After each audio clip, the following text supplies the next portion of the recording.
Então, bom dia novamente. Nós temos agora a segunda apresentação do sétimo Fórum de Coordenadores de Programas de Pós-Graduação Interdisciplinares no Brasil, e eu gostaria de chamar a professora Eneida Rosman, que vai apresentar para a gente a palestra Relação entre o Orientando e o Orientador, um movimento de diferenciação e de pertencimento. Professora Eneida, eu lembro que a senhora disse que não ia compartilhar tela, mas ia falar no vídeo, então peço que ligue a câmera. Sim, eu pergunto se estão me ouvindo. Estamos sim. Ótimo. Então, posso iniciar. Ah, eu vou falar então sobre esse movimento de diferenciação e de pertencimento na relação orientando-orientador. Eu vou me apoiar aqui no meu texto e vou falar orientando-orientador para orientando, orientanda, para orientador e orientadora, né? Então, quero agradecer também, né, a coordenação do evento, o convite a participar desse Fórum de Coordenadores de Programas de Pós-Graduação Interdisciplinares no Brasil, sobre saúde mental na pós-graduação. Também quero agora agradecer ao professor Marco pela viagem, né, que nos proporcionou. Então, eu vou abordar esse tema a partir da minha experiência de vida, né? E de trabalho também na área da psicologia clínica, enfocando, então, a visão sistêmica da vida, a comunicação como um recurso primordial para a reflexão, o processo de ensino-aprendizagem na família de origem. Vou falar um pouco sobre os desafios para a continuidade desse processo na relação orientando-orientador. Bem, então as etapas que são sucessivas na nossa vida, elas não são determinadas somente pela biologia, né? Infância, adolescência, fase adulta, madura, velhice e morte, mas elas trazem sempre mudanças de posição dentro dos sistemas aos quais a gente está vinculado. Então, essas mudanças que se iniciam no sistema familiar, na relação com os pais, quando nós passamos de uma total dependência para uma participação ativa no sistema, elas se continuam, seguem vida fora. Então, na adolescência, nós temos os primeiros exercícios de liderança, né?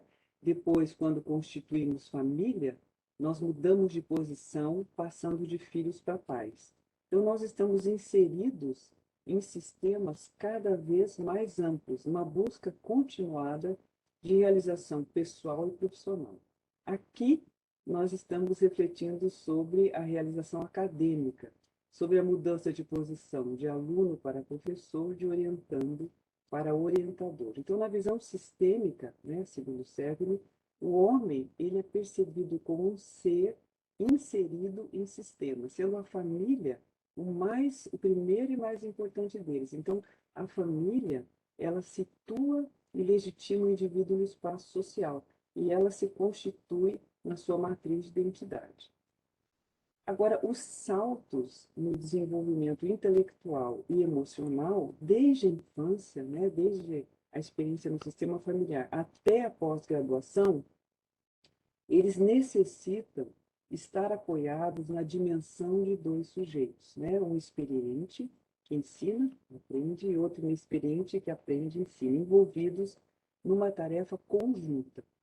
Assim, as etapas da nossa vida caminham sucessivamente nos sistemas, né, que nós estamos vivendo. Então, elas estão sempre apoiadas nas relações e são guiadas pelas nossas escolhas. E como que esse desenvolvimento se processa? Então, tem uma definição do Kessler, que é um autor também do paradigma sistêmico. Ele enfatiza no desenvolvimento dos sistemas humanos as tendências, duas tendências que nós temos, tendências integrativas e tendências autoafirmativas. Então, elas indicam a importância para a pessoa do sentimento de pertencer, ou seja, o sentimento e a aprendizagem de vincular-se afetivamente e, consequentemente, ampliar a qualidade, a rede social pessoal, e o sentimento de ser, de autoafirmação, da gente poder ser o que se é, de autoconhecimento e de autoestima. Então, essas duas tendências, ou a experiência nesses dois sentidos, permitem a pessoa ela se reconhecer como única e, ao mesmo tempo, ela reconhecer o outro. Esse autor, o Kessler, né, ele trouxe um termo do grego que ele usou, que é holon, né, algo que é ao mesmo tempo um todo em si mesmo, assim como uma parte de um todo maior, como nós, que sempre somos uma parte de um sistema, mas caminhamos para o sentido de ser um todo em si mesmos, né? Então ele diz que nós somos movidos sempre a participar de um sistema maior para até viabilizar esse sistema, e também nós somos movidos a funcionar em si como um todo para preservar a nossa individualidade e a nossa autonomia. O Morin, ele sempre vai enfatizar a relação com o ambiente externo, né? Ele vai dizer que a própria individualidade, ela é vinculada a uma relação rica com o ambiente.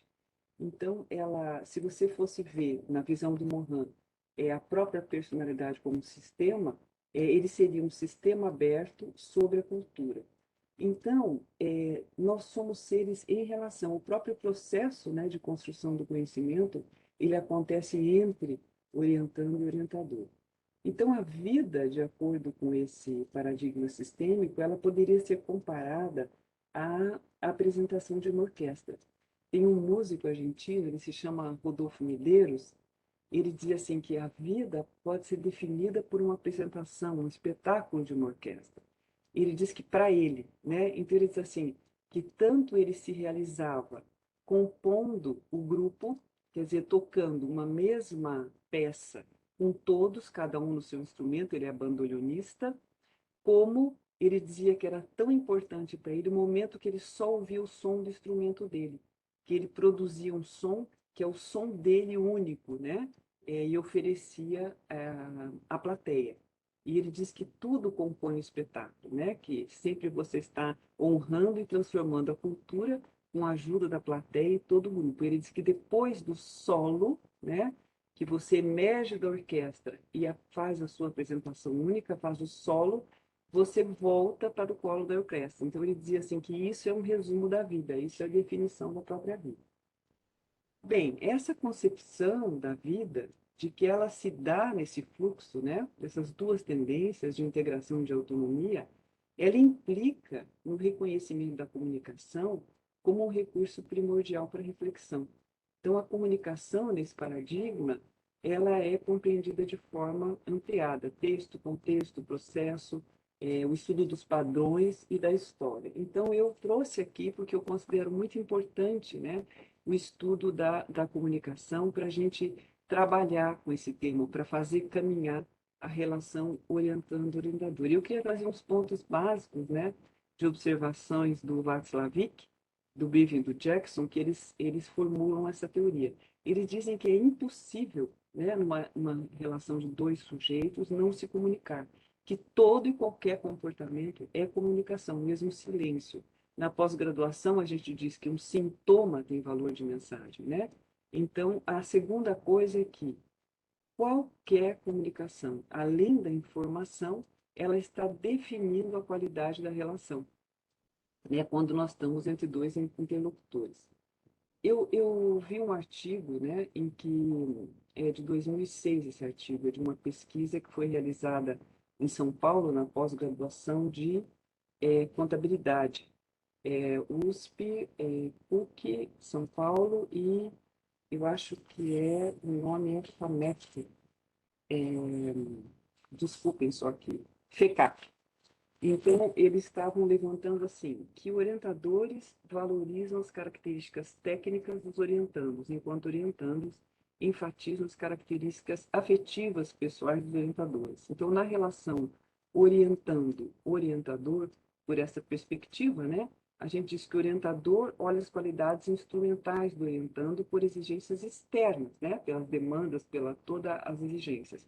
E o orientando ele olha para a qualidade da relação, por exigências internas, porque ele inicia um processo no início de uma total, uma revivência de uma total dependência. Então, a gente diz assim que seria muito importante enfocar, entender que na comunicação, mesmo focado no conteúdo ou focado na qualidade da relação, cada um dos dois passa as duas mensagens, quer dizer, sempre importante para o processo comunicacional eu me concentrar aqui que eu estou passando com relação ao conteúdo, que mensagem estou passando com relação ao conteúdo e que mensagem estou passando com relação ao meu compromisso com a outra pessoa, né? Se eu estou me aproximando ou estou me afastando.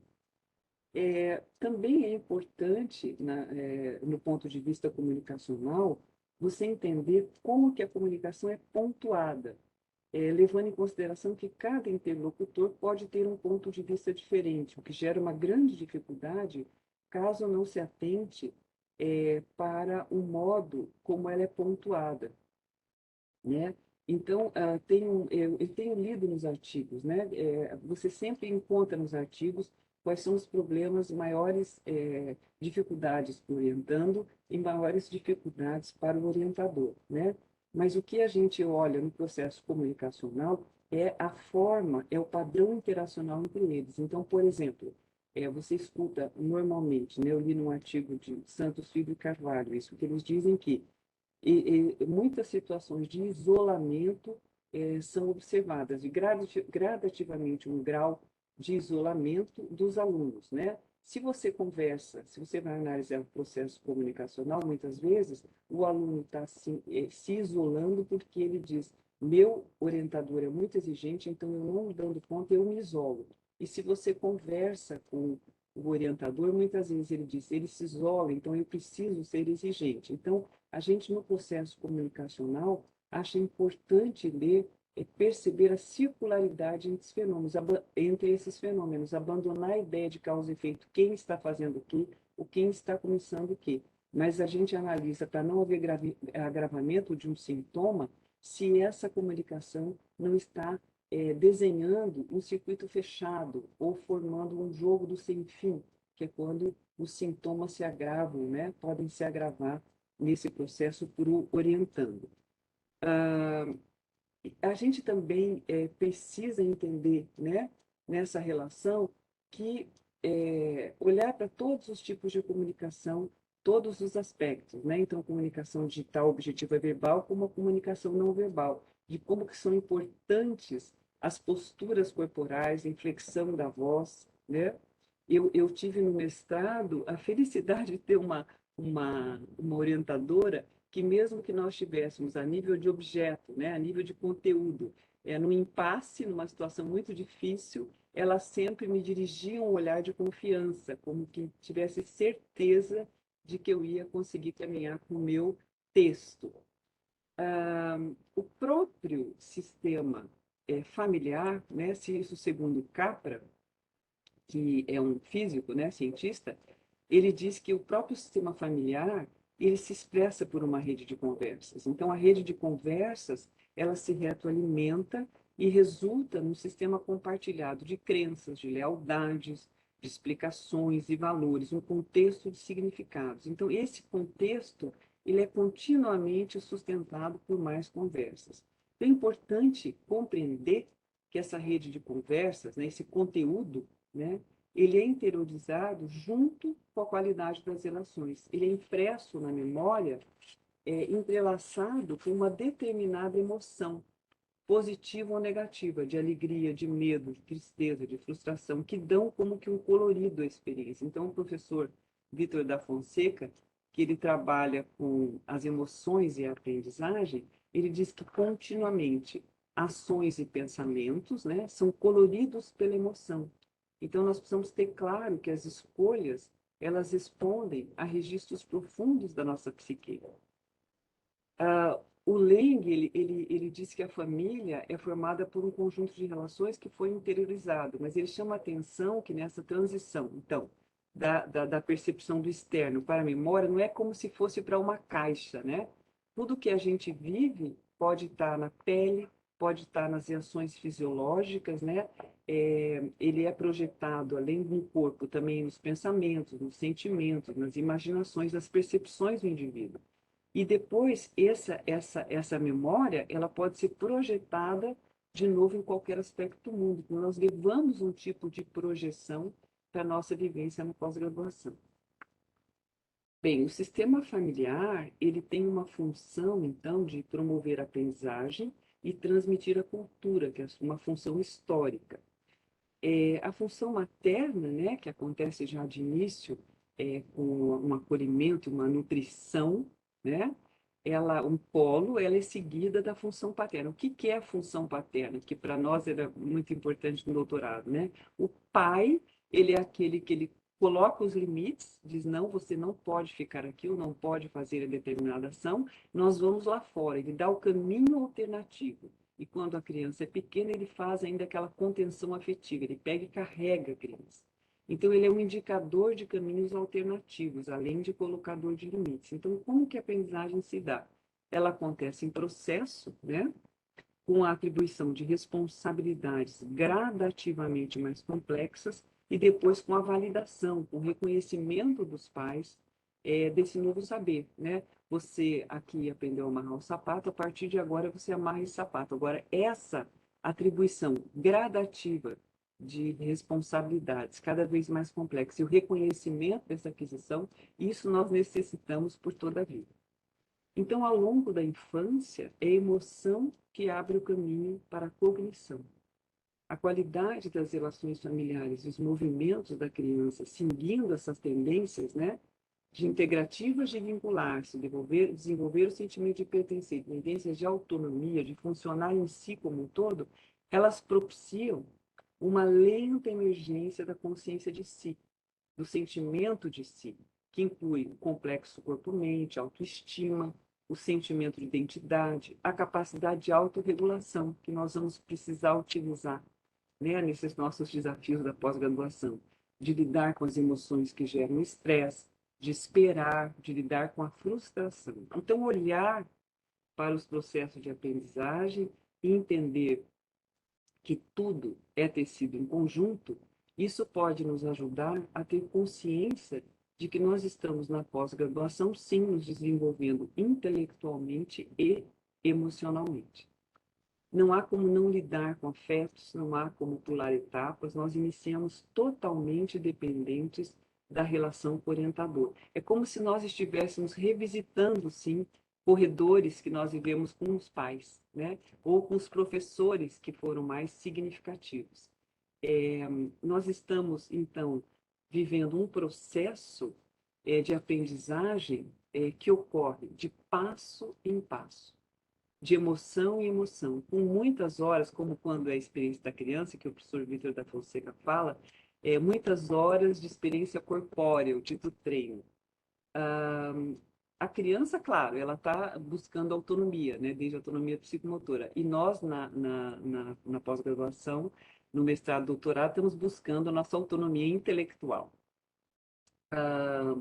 O que é importante entender é que essas funções emocionais na pós-graduação, elas precisam sim se reestruturar, dando suporte às funções cognitivas.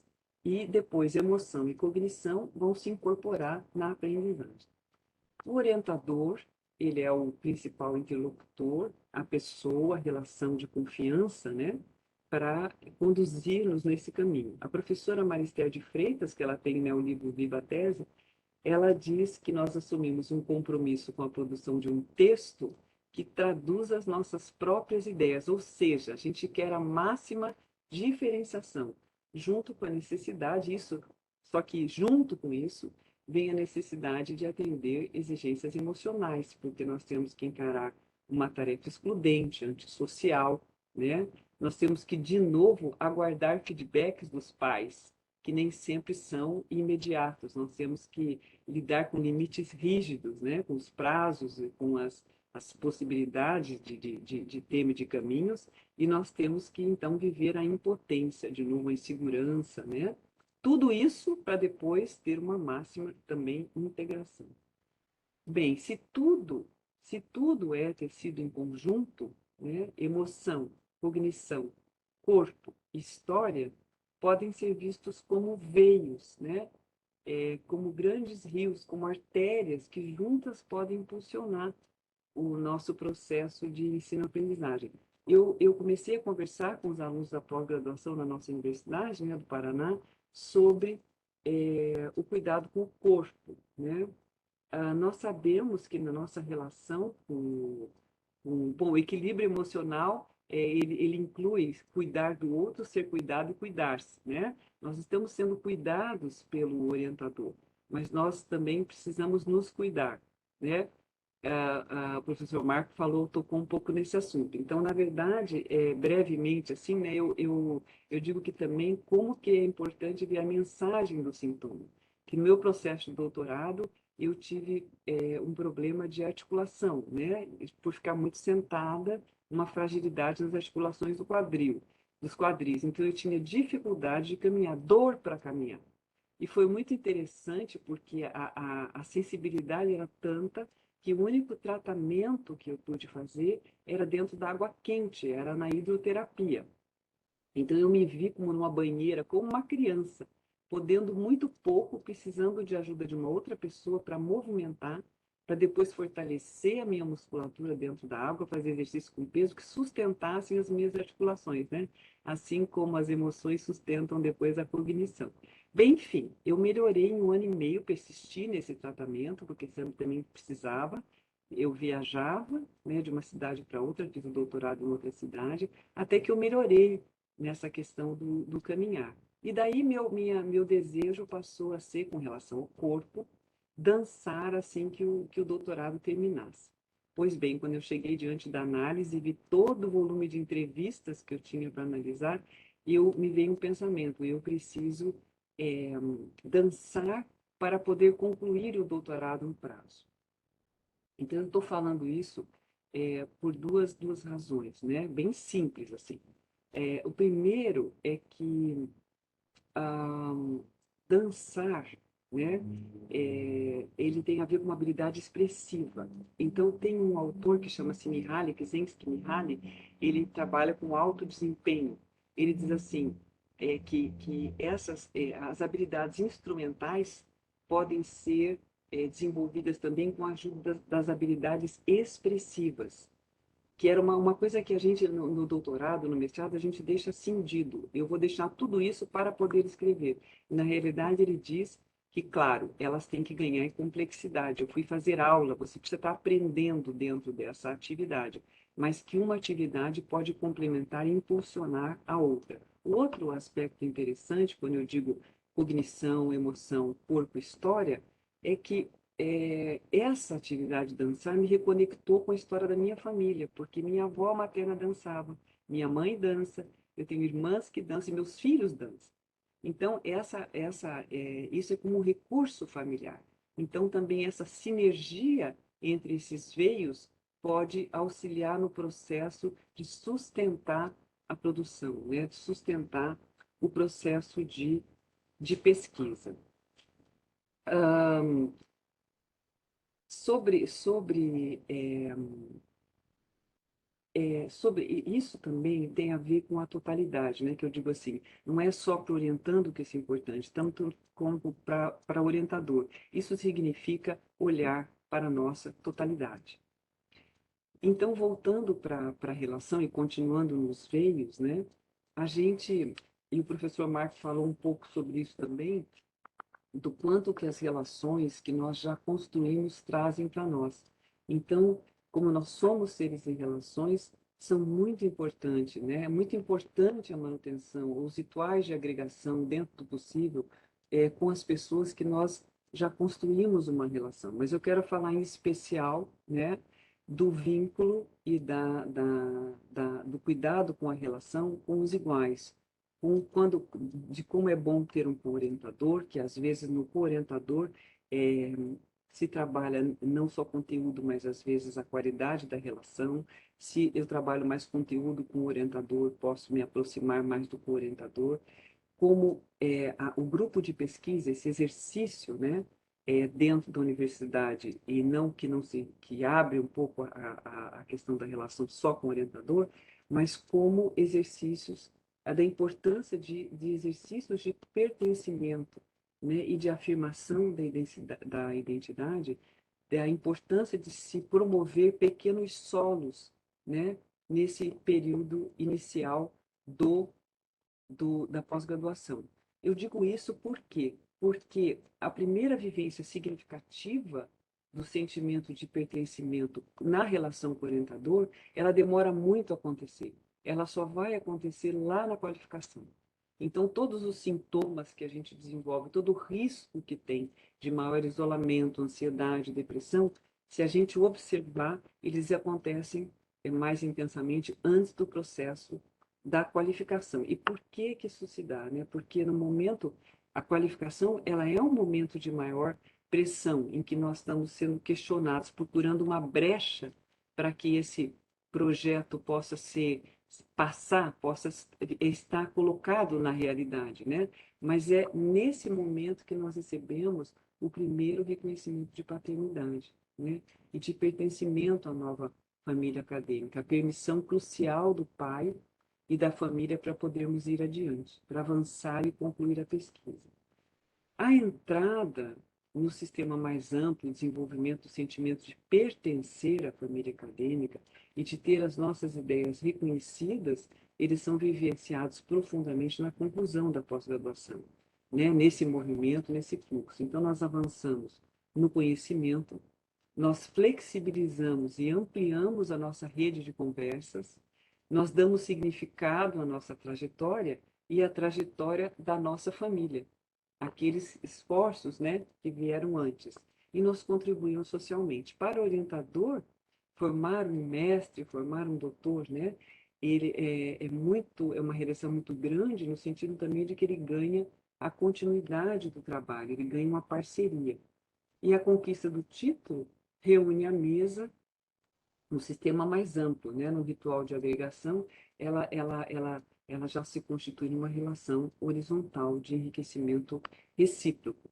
Então, para mim, né, o que eu queria trazer é que esse aprofundamento do diálogo entre o orientador e orientando, fortalecimento dessa relação, ele pode, né, ou ele pode ser facilitado, né, primeiro, pela compreensão da vida nesses dois movimentos, né, de integração e de autoafirmação, pela essa compreensão de que tudo em nós está tecido em conjunto, né? Emoção, cognição, corpo, história, pode ser facilitado por um olhar constante e regular, né, voltado para essa totalidade.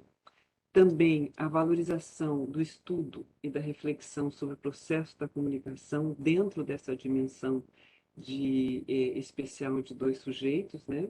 Eu acho que ela pode ajudar, porque a gente sabe sim que o conhecimento ele ele está entre as duas pessoas, mas é importante a gente entender que nós sobrevivemos nas relações de intimidade, né? Que intimidade tem uma relação com sobrevivência. Também a percepção, é importante a percepção de que nós escolhemos sim dar continuidade às experiências de aprendizagem anteriores, com pais, família e professores. Nós escolhemos continuar a nos desenvolver emocionalmente e intelectualmente, né? Então, eu penso que o aprofundamento do diálogo entre o orientando e o orientador na realização dessa produção científica possibilita, sim, transformar em um período muito mais curto, né? Porque na família nós temos 20 anos para fazer isso, mas num período mais curto, ele permite que carências se transformem em competências, né? Ele permite, sim, o fortalecimento da identidade e o desenvolvimento da autonomia e integração social. Então, essas são as ideias que eu queria trazer. Professor, muito obrigado pela apresentação. Novamente, a gente vai abrir para perguntas, para comentários, e vai tentar ler no chat, eu vou tentar ler, mas se alguém quiser também, é só levantar a mão, abrir o microfone e esteja à vontade. Eu queria começar com duas anotações que eu fiz aqui, que a gente vai anotando, vai pensando, daqui a pouco perde uma palavra, não sei se a anotação está complexa. Está completa, desculpe.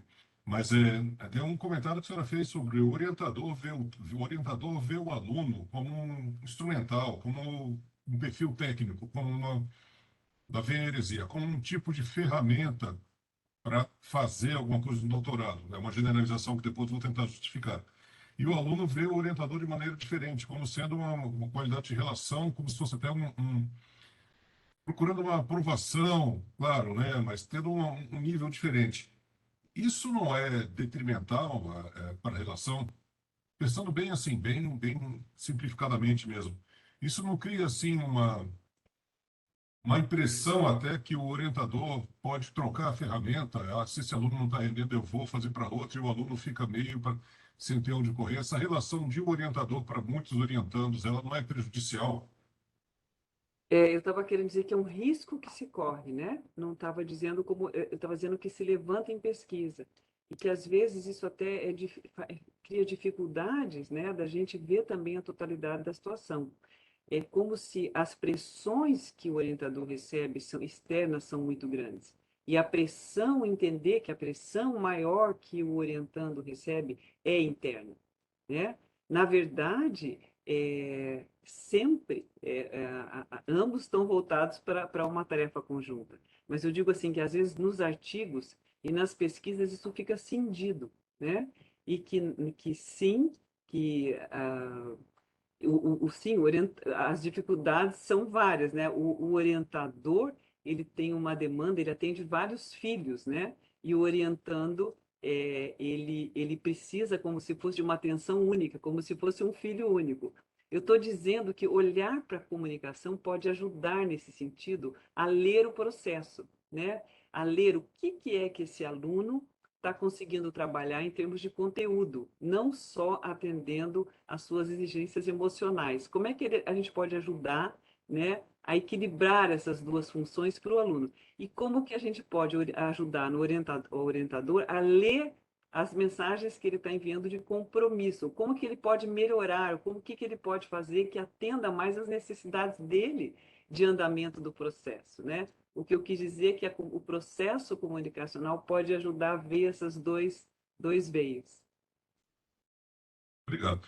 Como a gente comentou também, a sua fala está trazendo algumas reflexões para a gente, porque a gente acaba operando no modo meio automático, né? Eu sou orientado, vem próximo orientado, eu sou orientador, vem próximo orientado. Então, realmente, são as reflexões que a gente tem que ter essa visão. Eu pediria que a Márcia, que fez um comentário, se você quiser falar, Márcia, diretamente.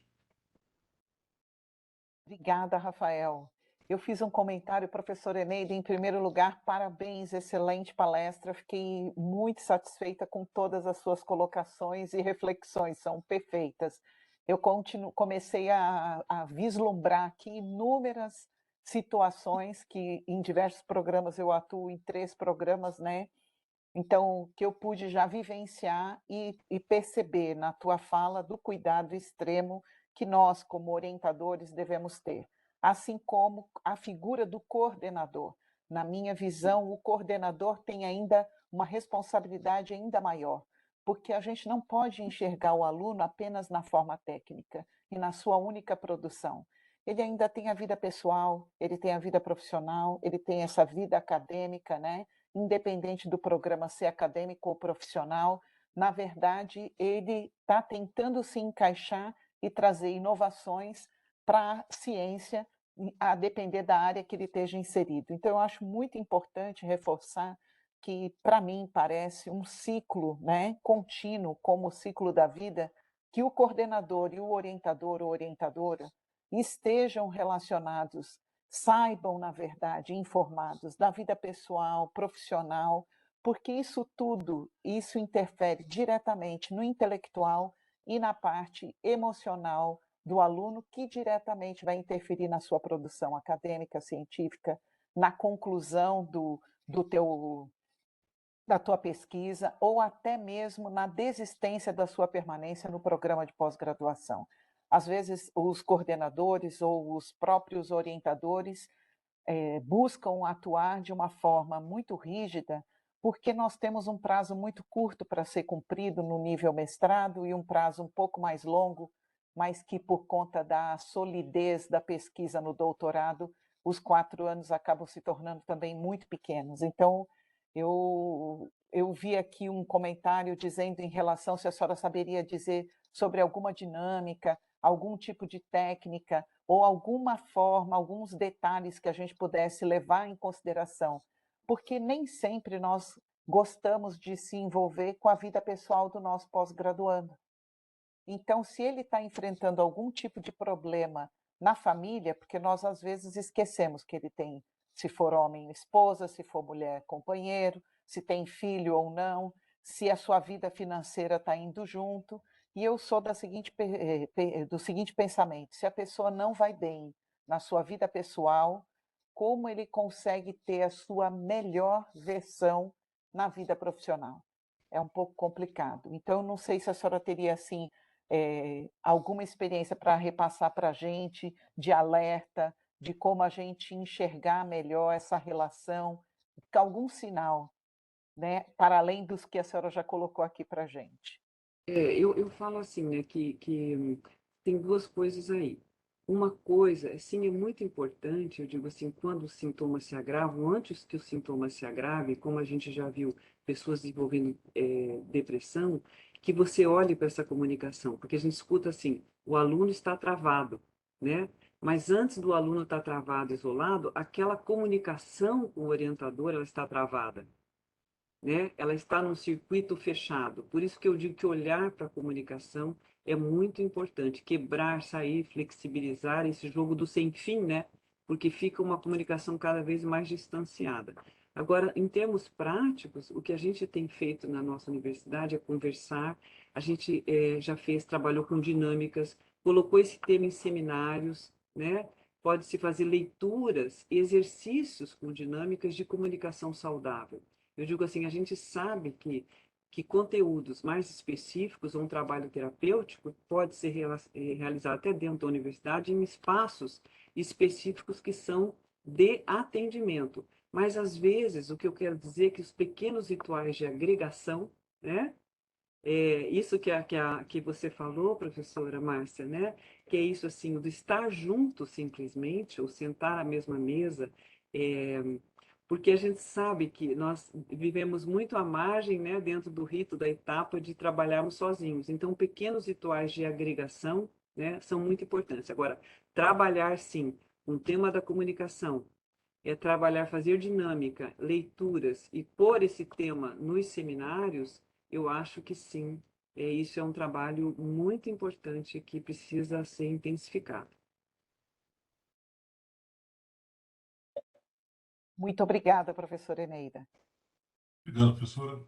Obrigado, Márcia. Eu queria voltar a uma pergunta aqui, que é uma pergunta bem interessante, que mostra até uma situação de muitos nós, pergunta feita pelo Marcos Lopes.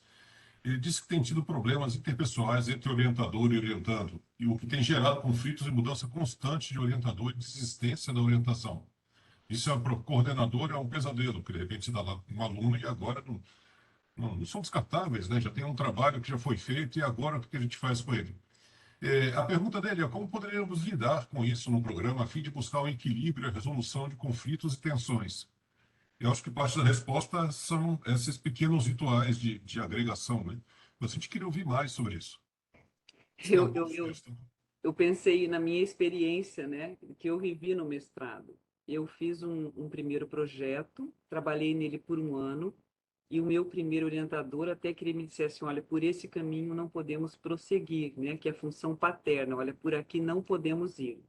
E ele me disse, então, que eu ainda tinha tempo e que eu precisava escolher um segundo caminho, né?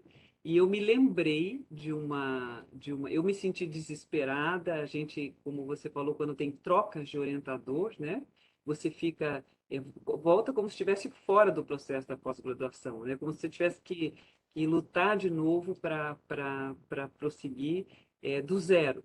Então, eu vivi essa experiência de troca de orientação e de linha de pesquisa, né? Que foi assim uma situação muito drástica para mim, mas eu me lembrei então de uma professora que eu tive num curso de especialização no mesmo setor de ciências sociais aplicadas e procurei essa professora e pedi orientação e ela me recebeu e me aceitou. Mas eu digo assim, para a gente precisei me lembrar, né?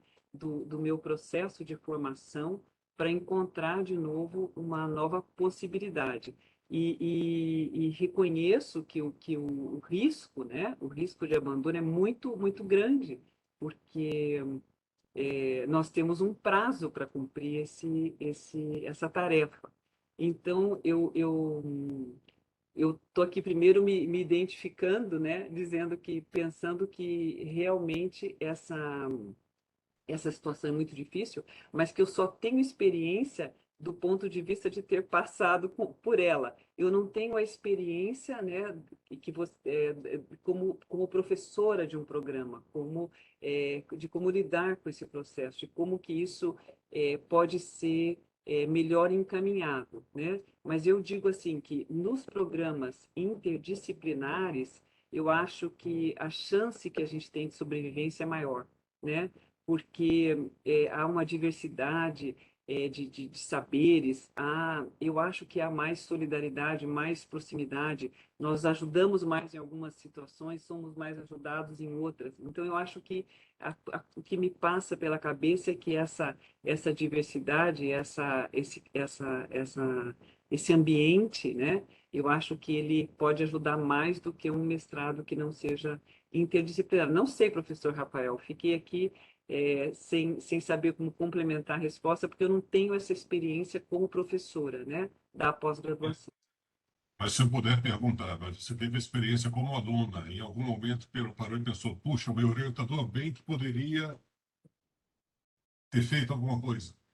Tem alguma expectativa sobre isso? Porque às vezes a gente está tão distante do aluno, assim, em termos de idade, de formação, está lá próximo dele, mas a gente não consegue ver a gente pelos olhos deles, né?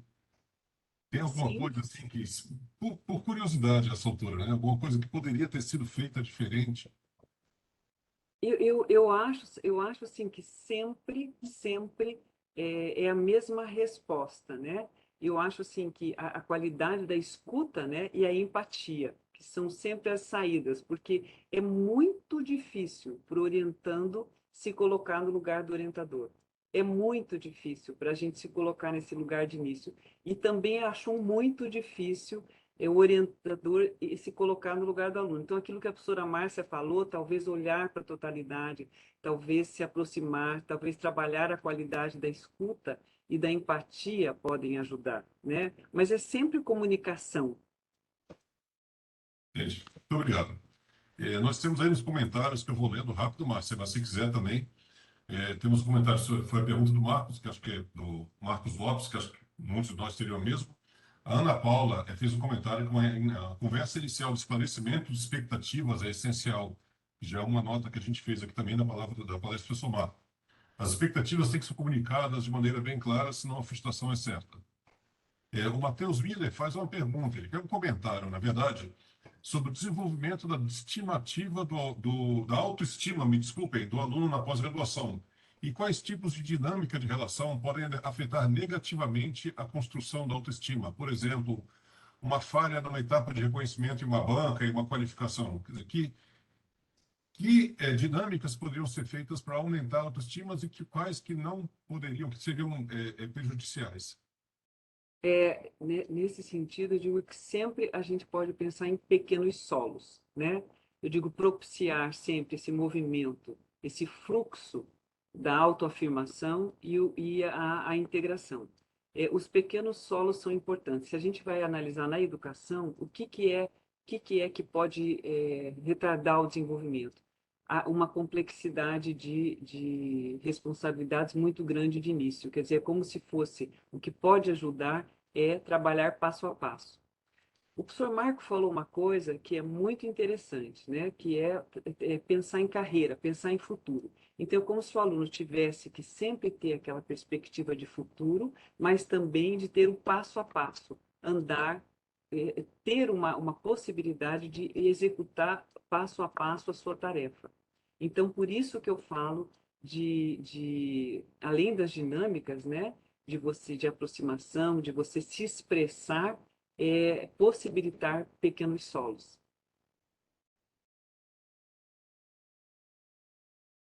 Desculpe, a senhora consegue ver o chat também da nossa reunião? Sim, Tem um bocado de comentários aqui, eu estou um pouco preocupado com o tempo. Eu vou passar rápido, mas se achar algum que seja de interesse mais pontual, por favor, esteja à vontade para responder diretamente. Eu estou tentando colocar aqui na ordem de perguntas que eu acho que todos nós temos feito nessa parte da pandemia. Então, eu pediria ao pessoal que está assistindo, se alguém quiser fazer pergunta diretamente, que levante a mão, mas eu vou tentar passar por todas. E já me perdi, porque é um bocado de pergunta aqui. Acho que é A Josélia, Evelyn, Josélia agora, né? eu ia falar Mas para você. pronto, pode ir do seu jeito. Tá, desculpa, eu estou passando pelas perguntas primeiro, se todos estiverem de acordo. Os comentários a gente pode depois levantar, né? A Evelyn fez uma pergunta, que a palestra demonstrou a importância do acolhimento entre orientador para orientando. E se nesse momento se esse processo de comunicação, nesse momento de fragilidade emocional, como pode ser praticado? Como que seria, assim, sugestões para esse processo, para esse acolhimento? Você se referiu, professor Rafael, nessa situação de distanciamento? Temos um comentário também, uma pergunta sobre distanciamento, mas se a gente faz um acolhimento, uma ação de acolhimento com os novos alunos, imagino que envolvendo todos da mesma equipe, tem Pois alguma sugestão? uhum. Eu estou dizendo assim, que nós estamos aqui nesse esforço hoje, né? De que nós Uhum. precisamos, nesse tempo, aprender, e até eu acho que esse distanciamento e a necessidade de nós trabalharmos virtualmente aprimorou a percepção sobre os nossos próprios sinais, né? Eu acredito nisso. Eu acho que o fórum é um esforço nesse sentido, né? E que nós precisamos trabalhar, sim, com as ferramentas que nós temos, da forma que nós podemos trabalhar. Eu acho que por isso mesmo que pode ajudar a olhar sobre a comunicação e prestar atenção nesse processo, né? Nós passamos a fazer aniversários dessa forma, nós passamos a fazer os rituais dessa forma, nós estamos aqui fazendo dessa forma, né? Então, a minha sugestão é que a gente faça mais, que se encontre mais, que isso se intensifique, mas que isso precisa, sim, de uma intensidade para o aluno. Ele precisa dessa intensidade pelas características que ele tem emocionais, ele precisa estar muito perto. E é uma pergunta que vem logo depois dessa, que também é a pergunta dos 2 últimos anos, né? Nessa época de pandemia, todos nós somos um exemplo agora, estamos fazendo tudo remoto. Traz uma vantagem muito grande, porque a gente consegue reunir as pessoas com um custo muito baixo, pessoas do Brasil inteiro. Mas no caso da relação orientador-orientado, como é que a gente deveria tratar essa situação ainda existente, em que às vezes a gente nem encontra os alunos pessoalmente? Temos alunos defendendo, temos histórias, todos já ouviram de alunos que defenderam sem ter pisado na universidade. Isso nós não temos, né? Não podemos deixar de dizer que isso gera uma perda muito grande, né? Quando eu falei da qualificação e da vivência mais significativa de pertencimento, é uma vivência presencial. Quer dizer, isso é uma necessidade que nunca vai deixar, nós precisamos estar à mesa. Quando a gente está na qualificação e pela primeira vez encontra a banca, né, o professor, o orientador, ele está dizendo, olha, esse é o projeto que nós temos, e o aluno está pensando, esse é meu pai. Então, eu digo assim, não tem como nós negarmos, né, que existe uma perda muito e que essa necessidade nunca vai deixar de existir. O que a gente espera é que a gente possa ter gradativamente mais atividades presenciais. Eu acho inegável que houve um sofrimento muito grande, né, nessa construção durante a pandemia, né? Na nossa área de pesquisa, isso foi uma perda muito importante. Mas nós fomos resistentes, né? Tivemos, eu digo assim, isso aqui é uma prova de fôlego, mas eu acho sim que é inegável que há uma perda e que esse contato, essa presença, ela é fundamental, ela não pode ser deixada de lado, né? Ela precisa agora, e a gente espera que gradativamente ela possa acontecer mais, né? Houve um movimento de resistência muito grande para que tudo continuasse, né? Mas a gente precisa reconhecer de que esse encontro presencial ele é vital para o ser humano, ele é uma necessidade, ele faz parte, né, da nossa natureza. São dificuldades que foram impostas por uma realidade que a gente não conseguiu controlar por Sim, muito tempo, né? Nós sim, podíamos fechar a universidade inteira, totalmente, não receber alunos durante a pandemia, e a gente se adaptou com o Zoom, com sim, o Webex, com tudo. Mas vamos esperar agora que a gente não encare isso como sendo novo normal, né? Porque ainda tem sim. existem, Exato, professor, é exatamente isso. existem conversas por E aí nós sobre. sempre, o que a gente aprende é assim, né? nós sempre vivemos em 3 fases, né? Nós sempre fazemos um movimento, quando nós estamos encarando um novo desafio, de separação de algum sistema, de alguma realidade. Nós deixamos pais para iniciar uma jornada dentro do mestrado, da pós-graduação, deixamos de algumas relações. Nós vivemos o rito de margem, né? Que nós precisamos trabalhar sozinhos um pouco, ficamos um pouco de estranhos no ninho, e depois nós vivemos um ritual de agregação. Quer dizer, essas etapas têm que sempre acontecer nessa sequência. Isso é assim que a gente também caminha.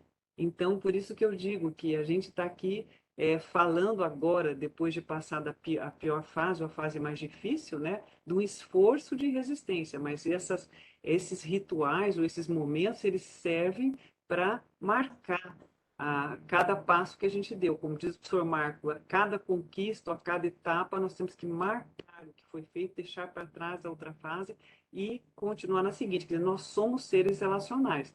Nós precisamos de passar por essas etapas, né? Aproveitando esse comentário, eu queria fazer mais uma pequena provocação também. Nós ainda temos, na graduação, na pós-graduação, nós ainda temos assim, um tipo de rito de passagem para muitos alunos, não para todos, que é não só você está entrando na universidade, mas você está saindo de casa.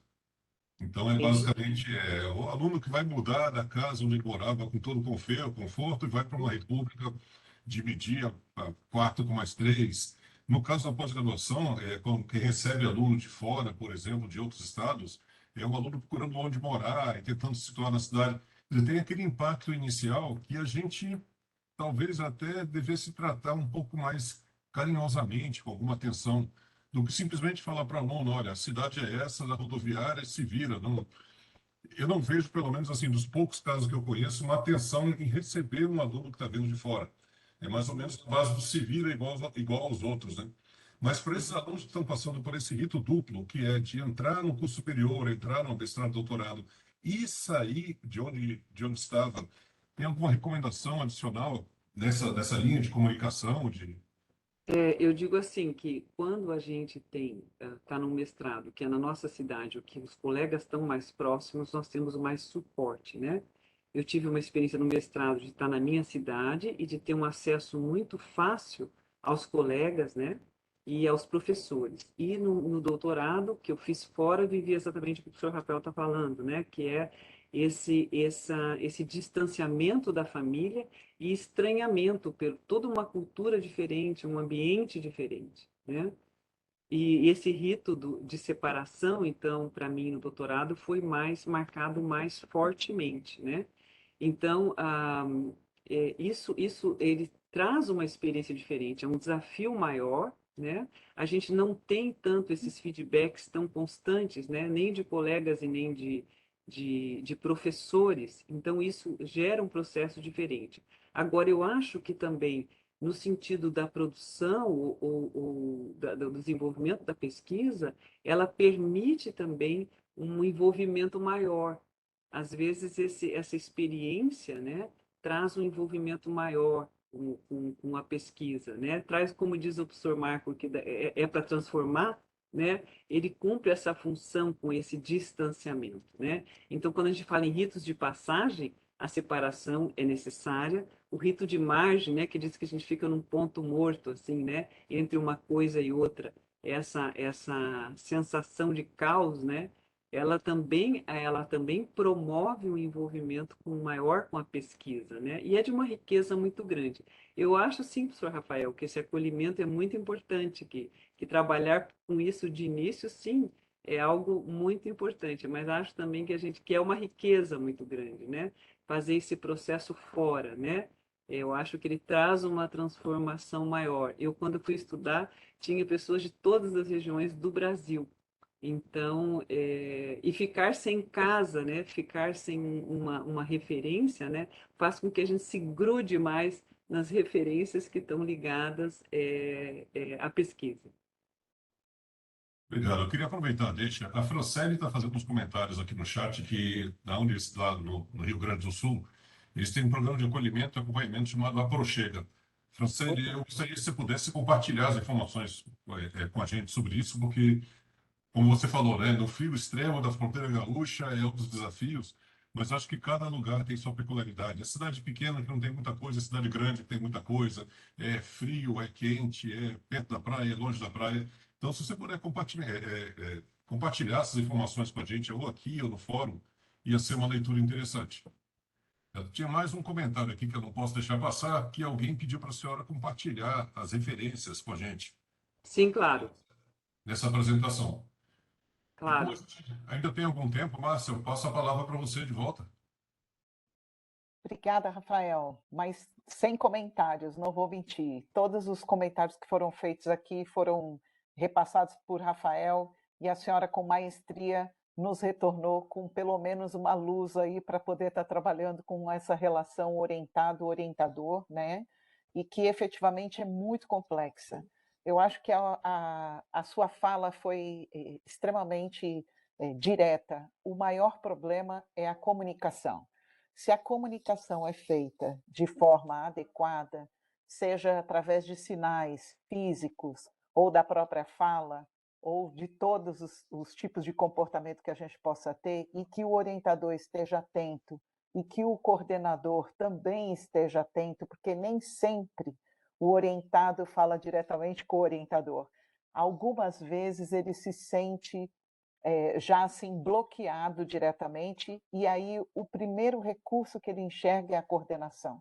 E aí ele vem até a Sim. coordenação, e se o coordenador não tiver esse treino, essa sensibilidade, ele acaba deixando passar e embarca no mesmo sentido em que o orientado se encontra e acaba aceitando essa insatisfação sem antes, na verdade, trazer um esclarecimento, fazer com que ele enxergue para além do que ele está enxergando naquele momento de dor, de conflito e frustração, não é verdade?